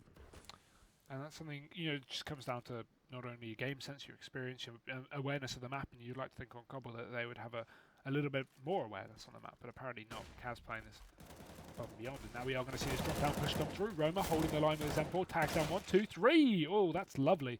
Good stuff for him. Only anti-eco frags. He will get traded by Pommy, but it's all going to be on Adam. His footsteps are made, and Dreamy will clean up. So Kaz, 4-1 on the board here. Ufrag now going for their buy, although no bomb plant, meaning their money's going to be a little bit lower on a couple of the players. You can already see Dom and Hype not going to have a complete full buy here. Galil going to be bought out, and Dom won't even have any utility to go alongside his AK. So not the best, but it's going to be enough to work with, at least for the time being. And Kaz have actually still got this AWP in their hand as well, in the hands of Dreamy, who's playing towards the backup B side. So it's all looking good for the CT side, but can Ufrag upset the balance? So this is going to be a big ask, and one thing that really stings into mind is that Ufrag, they just have to be a bit more dynamic about the way they approach themselves as a team in terms of, you know, what I mean by that. Okay, Kray's going to push. Hype needs to be there to watch his back and check the angles that he's not checking. Simple stuff like that, simple core mechanics, and of course that does come on a map-by-map basis, and it comes with practice also. But even just that simple mechanic in itself can make their life so much easier. And of course, yes, we're reading into just one round that we've really seen so far coming out, but that one round is going to be pivotal, and now it translates into the second. What? And a very important one for Ufrag, who are just, well, triple walking out towards long, and overall a bit of an interesting way to approach the round, but Dom actually gets a frag out of it. I'm not sure what Aussie's boost is there on the B side. I've never seen that. That's quite interesting. I'm not I'm not sure what the rule state is on pixel walking, but that's pretty cool if it is. Either way, Aussie, he's going to drop down. He's going to do his working the drop down as well. So Craig going to be found a refrag for the favour of Kaz. So back into a 4-on-4. That's still going to favour the T sides in terms of manpower, because it means the CT is going to be more distributed across and less able to refrag or hold on to sites. And refrag can combine with the force to take it down. And Roma will be one of those players that is taken down, but Dreamy returns with 2 kills of his own. Spots one through the wall, and Pommy will fall. That's going to be all onto Adam now. He tries to trade, gets down Ozzy, but there's still the AWP. Oh, he gets shot in the face. Dreamy goes, and now it's all on Jacob, making his way back up through the middle area, but he is going to be in position to finish it off. Kaz to take another, but a very, very close one. A nice attempt there by Adam, but he's just going to fall short of it. Ufrag still on 1 round, and no bomb plant mean their money is not looking good again. The economy just going to be left in tatters, and well, there's one way to secure around for Kaz apparently. You throw away everything we discussed in the previous, just give an AWP to Dream and say, here you go, here's a shooting range for you, go crazy. A beautiful, beautiful set of shots going out over towards Wood, and pretty much seals the deal for the round. Nice stuff coming in from Jacobs towards the latter end, as you mentioned as well, and that does put us in this kind of situation where we have, a couple of options in terms of what we want to go into. We can look towards the future, because the present right now for Ufrag is them just trying to zerg out of a location, play for that best outcome. Of course, that future, as mentioned, even then, it's going to be pretty tough because they are still looking to make that change. Their backs right now shoved well and truly up against the wall. Yep, Jacob's going to be spraying down a couple. Ozzy and Roma combine again. It's all going to be on Adam, so nothing we can expect from that. That wasn't actually a BM. That came across wrong. I'm not saying Adam, we can't expect anything from him, but he had a Tech 9. So Kaz going to pick up another round. And Ufrag again going for their buy. It just seems like eco buy, eco buy, eco buy. They don't seem to be getting anything really on the board here. And aside from 1 round, that is literally it. That's all they have for their name. And they really have to bring something else different into the pot. They've really been going very heavy on these B takes. Nothing towards A unless it's very late round. Either last ditch effort or a split like they did in the pistol. But really too much pressure on the B that Kaz just seemed to be predicting at this point. Not only predicting but succeeding in these gunfights as well. Dream going to be going for that pick on towards Pommy. Not quite going to land it, but clearly rough idea that that's going to be the position being held, and just the read in itself, well, we can see that's exactly what was taking place. Perfect knowledge coming out from the CT side. Of course, on the flip side, Ufrag still looking to change things up somewhat. Nice awareness for them to peek on down over towards drops and make sure no funny business is taking place there. But it's sort of about the ladder round at this point, right? Because yes, they're not getting picked down and they're not finding any picks of their own, but are they just going to go for that samey kind of strategy where they just try and force their way out on towards the B side? Because every time they've tried, they have failed. Yeah, but now they are going to attempt this full B push. They drop in through the drop down Molotovs as well to ward off the positions of the CTs. No one's playing close, so Roma's just in that back room as well. Counter flash goes in, he's going to peek with it. Perfect timing, takes down Hype. Isn't going to be able to follow up. But Adam, what are you doing? Why is he peeking with his knife out or with a nade out? He gets shot as well. That is just a complete decimation of Ufrag, and they are going to be picked off 1 by 1. And honestly, picking up on individual plays, Adam, absolutely no idea what he was doing. Such a shame in the way to approach that. I'm just not quite sure what the game plan was. Clearly, should I say, too caught up in the action of trying to throw a flash perhaps or something along those lines. Looks like he was trying to almost panic sort of a bit of a nade, but if you're going to do that, at least fall back. There's never an excuse to peek that wide of an angle when you're simply just trying to throw a nade. You can throw any sort of flash you need over that lip without facing, frankly. But so certainly some interesting decisions being made, and we are back at that point where it is constantly Ufrag buying, saving, and now we are looking at a bit of that, change in the cycle per se, but already a nail in the coffin straight on towards Adam's cranium. Yep, Cray's got an AK to work with, but I'd like to see him throw that over to someone with a little more armor. However, it is on the other side of the map, which makes things quite difficult. So not going to be great, at least for Ufrag for the time being, and we are just going to see this one probing player up towards the A site trying to create a distraction. Well, the rest of them hit B, but the thing is, no armor AK. I'm struggling to understand this one. However, he's going to continue. The rest of Ufrag, they're hitting into B. Ozzy's going to be expecting it. Peeks out for the first. Only gets one before he gets traded, but Dreamy will come right back in with a kill of his own. Pommy does get another, though, and Cray will actually come in with the AK in middle, so able to catch off a rotation there. And once again, Pommy, he's tapping away, drops Roma. It's all on Jacob. However, these two players, they're very tagged up, 25 HP between them, and he's going to be waiting for the right timing to strike as he rounds his way around the corner. Just going to set himself up, and this is just perfect play from him, right? Because the T side, they're not quite aware that there's going to be a guy over towards block, which means we can almost expect to see that free cross coming in. Information almost certainly should be guarded at this point, but they're not quite hold the angle. The push going to go in over towards Fountain, but look at the free rotation coming over, tapping away for the headshots, but Cray, he's the one to land it. We finally get to see something on the board for Ufrag. Yeah, very, very close indeed. That's the kind of round you should expect him to pick up, but he's just going to fall short, and Ufrag, they are going to... if this is a tactical ball from Kaz, I think this is incredibly smart from them. Much better than the previous round. It's a technical, sorry. One of the players is DC, so that's probably why we'll be hopefully heading back into the game shortly. Again, we've been fairly quick anyway, so I'm sure he'll be joining in just a short second. But yeah, I wasn't too sure where that pause was called out. You don't typically see teams call out pauses after they win rounds. It is obviously there, but it's very unlikely. So at least UFrag are back on the board. That's one positive. But can they continue it? That's the question. Well, the way I look at this, and one of the reasons why I stress the pause right now is, yes, they've just got themselves back on the board, but imagine you're playing a match of CS right now, you're sitting where you're playing Overwatch, and you're big into Overwatch recently, so you're sitting there, you're playing hard and fast, you make that comeback happen, you start to get, the progress, you get up that ladder, but it's just one notch, you need, 10 to succeed, or however you want to put it. Straight off the bat, the minute you get that first inkling of success, you get a complete hammering to your entire progress. It's a long, drawn-out tactical pause. Whether it's 5 minutes, 2 minutes, a minute, it's a momentum breaker, and this is hardly a positive for UFrag at all. Yeah, definitely. And momentum is such an important factor in CS to take into account as well. Such as mental game, everything. There's so many variables that so many people that just don't take into account.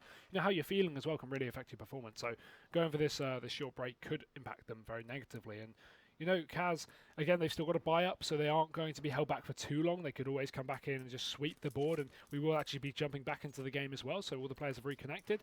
And yeah, it's going to be interesting to see how this one goes, at least, in terms of who's going to pick it up. I'm not sure what's up with the HUD, but there we go. It's all fine and dandy. We're back in. Having a HUD so 2013. Yeah, come on, guys.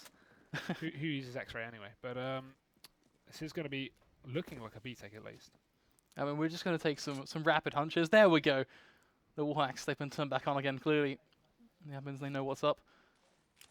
As it is going to be a smoke setup looking, it's like it's going to be rolling in from the UFrag side.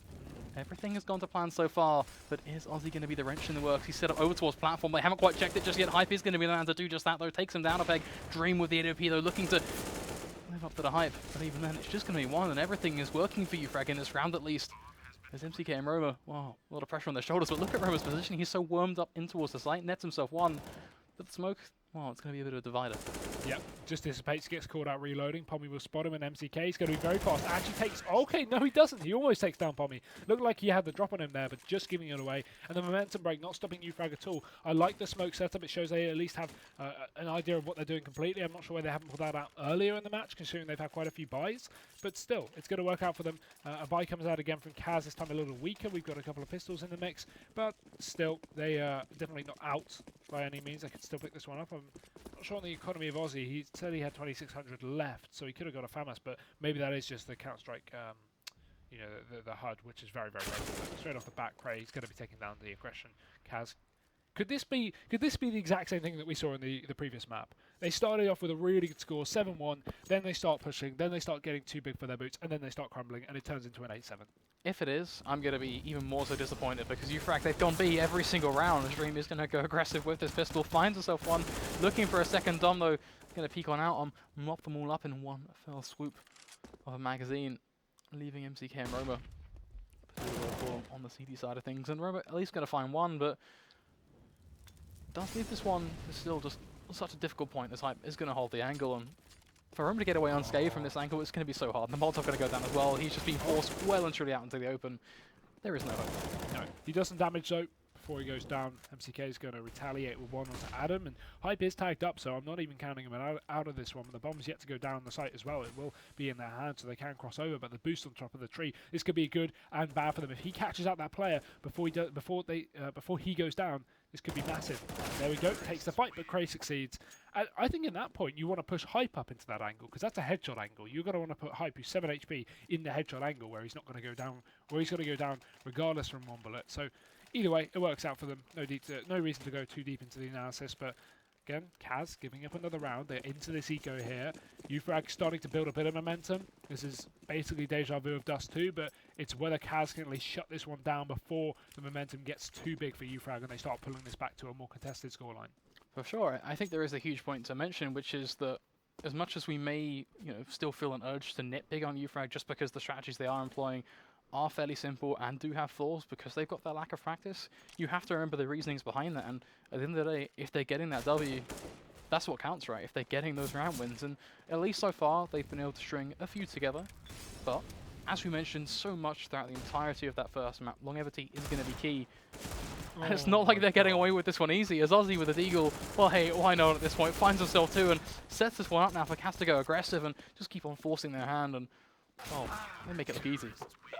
Was that MCK with a jump shot? Or was that oh no, Jacob jumped and MCK hit him. Okay, just got a bit scared there. Thought that was a jumping PT50. I just want to really stress something. Just it's ironic in itself, but the minute we start talking about Ufrag, albeit having flaws but winning the rounds, that happens. Yeah, flawless. I think that really says it all. Nothing else to say. Fully agree. just ridiculous stuff. But Ufrag, I mean, they can always reset this one. They can bring it back to a win. They can force Kaz onto a bad loss bonus. But still, at the end of the day, they have got a week goodbye to attempt to do so. MCK, nice work there. Getting a bit of damage, getting the information, just backing off safely. There's no reason to fully commit yourself to a fight that you don't have to, especially if you have this CT advantage being on that, the holding side as well. So you don't even have the pressure on you to get picks. You can just wait till they push into your grasp. And obviously Dom with a deagle there, not even a worthy fight for MCK to take. But meanwhile, the pressure is being put on B. I imagine we're having a split into the A site through the drop down because they do have 2 players outside of A. Unless these players back off, I'm not too sure what the name of the game is here. But look at that, counter flash comes in. Roma and Dream push right into the drop down, and Hype and Grey going to get decimated. You looked a little bit upset with that one. I'm more than upset. That was I was grinning. I was happy. I was like, Ufrag, they're doing something that doesn't hint them towards them just diving back towards the B site. They're breaking out of the trend. And then they just like sit and wait for 20 seconds at drop zone, even though one of them has already bit the bullet and actually dropped, and it just didn't really make much sense to me. And yeah, I'm sitting here just almost kind of slowing down the pace of my word, just going, this is just one of those things. Jacob did knock down somewhat with the eagle through the wood, and albeit, yeah, adds a bit of flair, but it doesn't really change too much. At the end of the day, it's Pommy, it's Adam. Pommy, well, we say his name. He's next on the chopping block. His head going to be well and truly deleted. Adam to follow up very quickly, and it leaves Kaz in a bit of a solid state for them, because in comparison to Ufrag, well, can you find the money? Because the bank, well, it's looking empty. Yeah, they need to do some investing right now because they've got 1,500 each pretty much. They are going to be on those Tech 9s at least to try and get something out of this round. Maybe a bomb plant to allow money for the final 1.5, but it is going to be a big ask for them as they really haven't been successful in these bomb plants too much. If we have a look at the scoreboard, I'd like to see at least how many bomb plants. That's not the scoreboard. There we go. That's 0 bomb plants on rounds they've lost. I was confident that they weren't up very high, but I didn't think it'd be 0. That is a bit disgraceful, considering B is so easy to rush onto. But let's see if they can succeed in this one. Very fast play. Already out on the site. A few smokes are going to be down. Dream is called out, so that's the AWP already out of the equation. But obviously they have these weapons for a retake. These are going to be the rifles as they run back into the site. Although Jacob only gets one before he gets shot in the face. Ozzy boosting up. Bit of damage, but he's going to give away his position. Has to find himself back on the site, and Pommy will be found as well. MCK, he's another one coming out from long, and he's going to get 2. Dom will have to trade this one out. He's in a 2v1, but he's going to get caught by MCK, who actually rounds it up with a 3k that round. Kaz, they pick it up with a 10-4. And now, at least a bomb plant, as we were just mentioning it for Ufrag, but it's going into the last round of the half. They need to pick this one up. To be honest, I am going to go back towards the negative route. And I feel like we're going to have a long discussion at the end of this map, no matter the outcome about the whole Ufrag situation nonetheless. But in the present, I am going to rock the negativity and go, at the end of the day, they needed more than just a bomb plant. Yeah. Now, they need the round. This is what counts. Yes, it's the last round and a half and such, that's a given. But it's incredibly important in terms of scoreline, because they don't want to get 11-4 with just 4 rounds on the T side, because the T side is where you should be doing the work on Cobblestone. Pommy straight up wallbang there, shot through the smoke by Dreamy. He's going to be put down to 33. Not a way you want to start the round, especially when you have so much pressure on yourself. It's nice to see, just to pick up on the fact that we haven't really mentioned this, Kaz were looking like they were about to start tilting and losing all these rounds like they did in Dust 2, but they rejuvenated, they came back from it. But again, repeat the same strategy, you're going to be damned. Hype takes down 2 as they push into the drop down. That's not a good start for Kaz, but it is definitely what Ufrag needed. So now they're into this man advantage situation. They have to play this one right. Dream is going to be a real placeholder here for the CT side, but Dom, no, just going to tap him away. That's a 4v2 in their hands. And again, Jacob and MCK, they are going to be the last 2 to try and take control. But Ufrag, they're playing this very slowly. I like this. Not getting too big for their boots. Waiting to see if Kaz are going to attempt to refrag this one out, as you typically do see at least CTs do in these 2v4s. But Jacob is at least going to get 1 for his troubles. However, it's not fully committed to which side it's going to be, as it seems like they are backing off.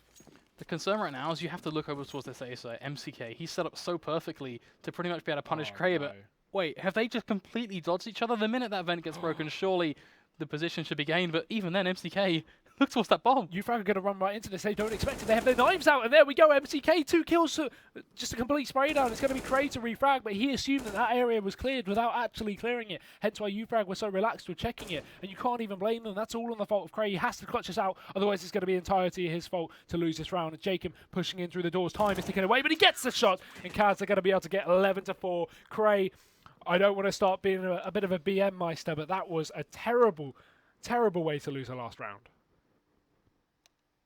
Can we just have a moment of silence? Yeah. Can we just 60 let seconds. let that sink in? Remembrance Day 4, UFrag. That was. There really isn't any coming back from that. There is no.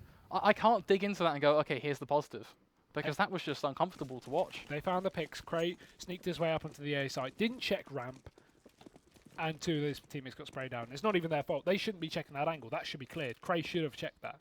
If he checked ramp, that could have been a completely different round. Now we talk about checking angles. Dom going to try and go for a bit of an individual-based play, and well, the pistols, they've been good for them in the past. So far, it's only going to be a bit of a one-for-one trade, and at least unlike the previous round, they do have a lot of time to work with. Very early days so far. But are we going to see a difference in a fair from a CT side of UFrag? If they kick things off, at least getting themselves to a working standpoint. Of course, you do have to look towards this T side of things, and they're pretty much hunched over towards A right now. But look at this rotation. Pommy's pushed all the way up over towards B, so he's allowing all his CT teammates to rotate back into the site. They have done, so Kaz are walking into this stack, but it's still going to work out for them. They found themselves another pick. There's a player on the site. He's pincered, and Jacobs is going to execute there. Hype goes down. Cray's going to be spotted. Another for Jacob. He's going to tap away. That's 2 bullets, 2 kills, and it's all on Pommy to retake. He had phenomenal pistol skills in the previous map, but he can't follow up. Kaz are going to be able to pick up that second pistol, and may I even say it, potentially the game at this point. I'm going to be honest, I've got to say, for UFrag, that was actually a well-executed round in terms of an idea, but pretty much everything that happened was just them getting out-aimed by Kaz, at least in that scenario, right? That didn't really feel like they were hugely outplayed in terms of, you know, a tactical mind basis or positions or anything. They were just getting one-tapped by Jacob. Yeah. There's nothing, you can't account for that. When one player steps up massively, there's sometimes just nothing you can do.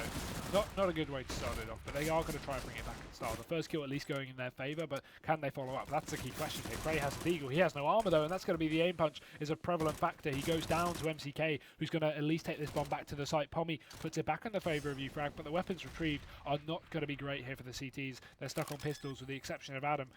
On a Mac 10. So bomb going to be down, counter boost coming up, or at least attempted, but they are just going to say screw it, run back into this site. We have MCK peeking out aggressively, maybe a bit too early there, and Adam will actually take it down. So now I'm feeling like the CTs have a way back into the round, and they will. Dom will clean up, and that will be a 5th for UFrag. Somehow they pull it back with a pistol. Yet again, I find myself stumped for words on how we actually even reached those points. I was kind of reading that situation from a top-down perspective and going, okay, they find the pick on towards Aussie. From there, that, you know, opens things up to that 4v2. And 9 times out of 10, when you are in a 4v2 and you're on the side with the pistols, just off that sheer manpower alone, you can just overwhelm your opposition. But that wasn't necessarily overwhelming them. That was just brute force aim with deagles. Didn't really make much sense. Sometimes the aim battles just work in your favour, and that's going to result in you picking up a round. But Kaz with that bomb plant, it's going to mean that they will invest into this one. They have a couple of pistols, 3 rifles. Not the worst buy by any means, but still, they are up against a little bit more weaponry on the side of UFrag, and actually some fast peaks up towards the plateau is going to be the first to fall. Adam, he gets taken down by Dream, and now Cray, he has to refrag. He has to get at least 1, maybe even 2, to make it worth his time. But Kaz, they're not feeding him any kills. They're backing off. They are going to be sitting, waiting for these CTs to push into their own sites. And Cray won't be biting the bullet. He will just be backing off towards those stairs. And MCK sets up as well. They will finally be setting their sights back on this B site, but it is going to have to be a full rush in their favour with these picks. But Cray is actually going to refrag 1 to start it off. A very nice elevator angle being played from him. He knows exactly what to expect. Goes to the pre-fire through the smoke, catches up Jacob as well. We are going to see the response come in, but even then, is it going to be enough? As Dom with the P90 adds up to, you know, a pretty strong round, to be honest, for UFrag to try and work with. They have that man advantage, though. That is quickly snatched away. It's the same sort of Aussie situation the last round applied to this, because Dom, 13 HP, but he is going to be holding tight. The flash is going to go out. He's peeking, bear in mind, as well, so ever so low, right on the brink of death, and, well, there you have it. Oh, Hype, if he goes down now, it could just all be over for UFrag. They could crumble. Pommy is going to have to be the man to step up here for the CT side. He's getting it double peak though, and Dream, he will finish him off. It's all on Hype now. It's not looking positive. He has a kit to work with and a Molotov as well to try and deny a plant, but the time is still in the favour of Kaz. They don't have to rush and go for this full commitment. Hype's just going to be trying to find the angle, waiting for the aggression. The flash comes in. He's going to get 1, but no, Roma just shoots him right in the face. You'd expect a free kill for him there, but Nope, no trade even needed. Dream doesn't have to have any impact because Roma's going to clean it up. And Ufrag, their money is not looking positive at all. There is one very, very huge point that I feel like has to be mentioned when you look at that round. The reason why Can won that, or Kaz won that, sorry, not even Can, I'm not quite sure what I'm trying to allude to there, but nonetheless, the reason why Kaz got that victory was purely based off of team play. Those 2 double peaks right at the start and right at the end, just secured them those very quick and early picks, and from there, Ufrag, they struggled to respond, and that's where they really fell apart, just this tactical play. This lack of practice, it's showing. Definitely so, and with these Deagles, they may try and get themselves some spicy deags, but it's not seeming to be too effective. Pipe's going to be shot right in the face, or a trade coming out from Pommy, but Cray will fall in the meantime, and AK has been retrieved on the favour of Ufrag, but I'd like to just see a save and bring that into the next buy. That will be the best idea at this point, because Adam's got a PT-50. He can either be a defending player or just go in for a refrag and try and get yourself another weapon to work with, and he will exactly do that as Pommy goes down, but still, it's a 1v3. It's not a round for him to win, it's a round for him to run away. Looks like he's still just going to be biding his time around through door, and you do get this feeling that as much as he knows he wants to save and he knows that's a smart play, you've got to be looking at that scoreboard right now going, it's about to be 14-5. This is a long road for them to climb. I mean, it's over, isn't it? Being realistic, it's got to be over. Ufrag, unless they pull something out crazy in this next round, 15 is going to be it. Oh, we see some of these guys, they head to China, they climb the Great Wall, and you see them tweeting and going, this was a bloody long walk, guys, we made some mistakes, this was tiring.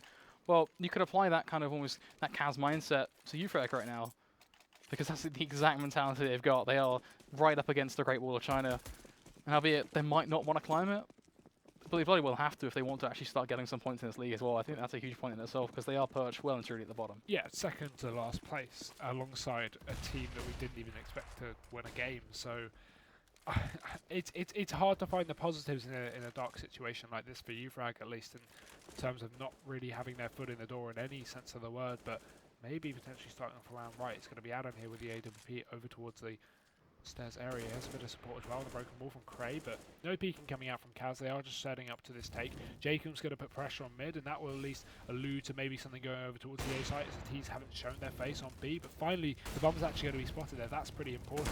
Now, a quick, well, I was about to say trade, but no kills even come out from the CT side. MCK just kicking it off for the kill. Dreamy's going to follow up. Pommy spraying through the smoker to drop. Will drop Roma, but it's going to be a 3v4, and they should just be able to converge on his position. As I say that, though, he comes back in with a very, very impactful kill. It's on a 3v3, and Kaz, they are going to be taking control of the bomb site, but Pommy is still going to be there to make some havoc.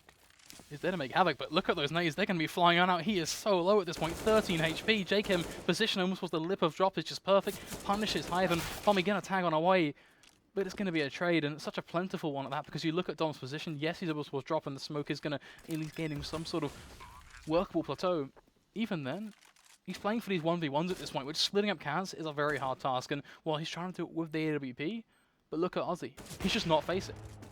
Clever play from Kaz, though, not to actually peek into this one. One way from Jacob to kick it, to close it out, sorry, but either way, at least Ozzy not committing to any fights. So if he got picked, that could have been a completely different round, but instead just bait peeking, and that is going to end up with Kaz picking up that deadly 15th. I was about to say dreaded and deadly, so dreadly. I like that word. I'm coining that word. The dreadly 15th round. And Ufrag with just pistols and a FAMAS now. So, I mean, again, consolation rounds have been picked up, but at the end of the day, I don't see this one happening. What is this? An all-pick run into... Okay, at least it didn't work. That's one positive. I mean, they still traded it. Yeah, still. They still got themselves a trade. Adam is going to start to wake up with this AW. He finds himself too.